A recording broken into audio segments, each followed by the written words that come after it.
പ്രായം കൂടിയവർക്ക് ആഗ്രഹങ്ങൾ കൂടുതൽ. അള്ളാഹു ദീർഘായുസ് നൽകുമാറാകട്ടെ. ആഗ്രഹങ്ങളില്ലാത്ത ആരുമില്ല, എല്ലാവർക്കും ഉണ്ട്. എൻ്റെ പ്രിയപ്പെട്ട സഹോദരങ്ങളെ, ഓരോ മനുഷ്യനും ഓരോ ആഗ്രഹങ്ങളാ. അതുകൊണ്ട് തന്നെയാണ് ഉമ്മയുടെ ഗർഭാശയത്തിൽ നിന്ന് ഭൂമുഖത്തേക്ക് കടന്നു വരുന്ന കുട്ടി, ആ കുട്ടി ഇങ്ങനെ കൈ ചുരുട്ടി പിടിച്ചിട്ടാ വരുന്നേ. ചരിത്രകാരൻ പറയുന്നത് ആ കുട്ടിയുടെ കൈക്കകത്ത് അവൻ്റെ സ്വപ്നങ്ങളാണെന്നാ. അവൻ്റെ സ്വപ്നങ്ങളാണ് അവൻ്റെ കൈക്കുള്ളിലെന്ന് പറയുന്നു. അപ്പൊ എല്ലാവരും മോഹങ്ങളും ആഗ്രഹങ്ങളും ഉള്ളവരാ. അതിന് വലിയ പ്രാധാന്യമുണ്ട്. വധശിക്ഷയ്ക്ക് വിധിക്കപ്പെട്ട, തൂക്കിക്കൊല്ലാൻ വിധിക്കപ്പെട്ട ഒരു കുറ്റവാളി ഓനോടും ചോദിക്കും, നിന്റെ അവസാനത്തെ ആഗ്രഹം എന്താ? നിന്റെ അവസാനത്തെ മോഹം എന്താ?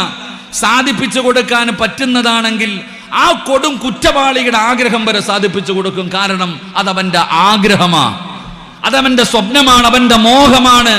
ഇപ്പൊ വാപ്പ മരിച്ചുപോയി, ഉമ്മ മരിച്ചു